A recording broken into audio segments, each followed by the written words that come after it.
welcome everyone to this episode of ForageCraft. So in this episode we're going to be doing two farms. It's going to be a shorter video. We're going to be adding a concrete maker as well as a mud farm so we can have easy access to those two types of blocks when we are going to be doing other builds in the future. So I'm going to build the concrete maker first.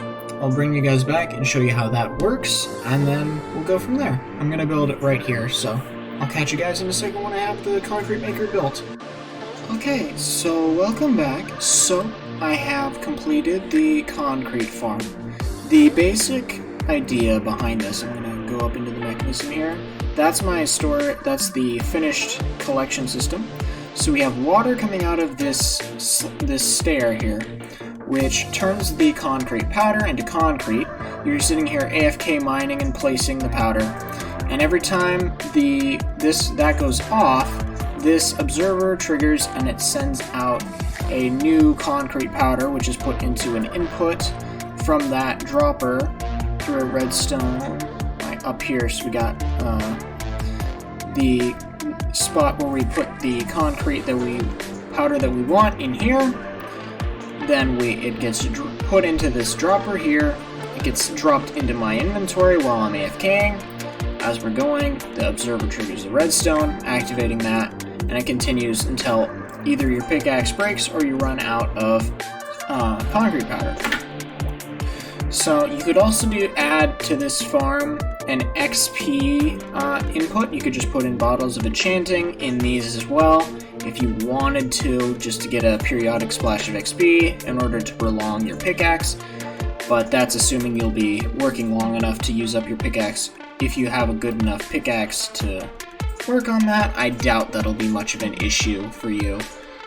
So yeah, that's the basic premise, what we have here. You can expand the input and the output as much as you want.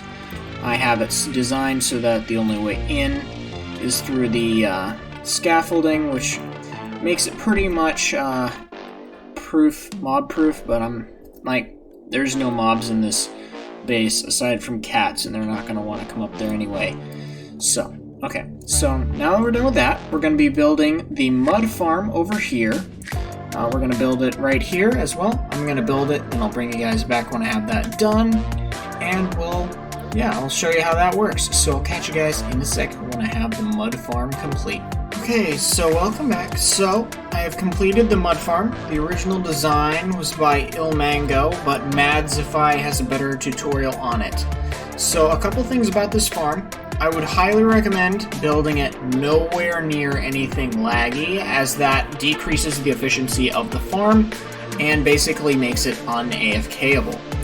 Since I've decided to put it here, and I have no intention of moving it, I have to manually do it. So basically you have it's designed, you can look at their tutorial, but you place the mud here, it gets put water in by this dispenser here, and then you break it and it goes into the hopper. So the way, for me, I have to stand here and place and then wait and then break because it's so laggy here. Now, most of the time, you probably won't have to deal with this issue if you're not on a laggy server like me. So, you can just like AFK, place, and then break. And also for me, when I'm standing where I am, sometimes I pick it up instead of it going into the collection system. But yeah, that's a me thing. So I'm gonna have to do it manually. I'm not too bugged about it.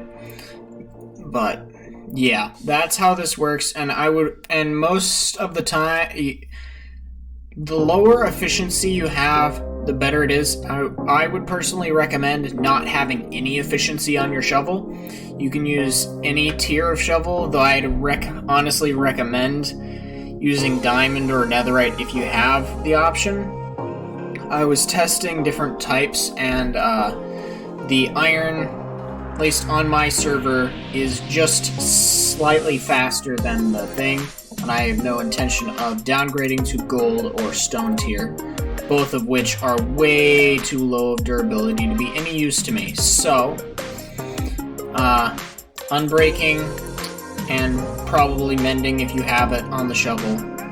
Diamond or netherite tier. You could also use iron if you want, but that's up to you. Look up their tutorial, Madzify, Madzify. He makes good tutorials on things like this. He went into more detail and helped me figure out one of the bugs that I was dealing with, which was having this not full.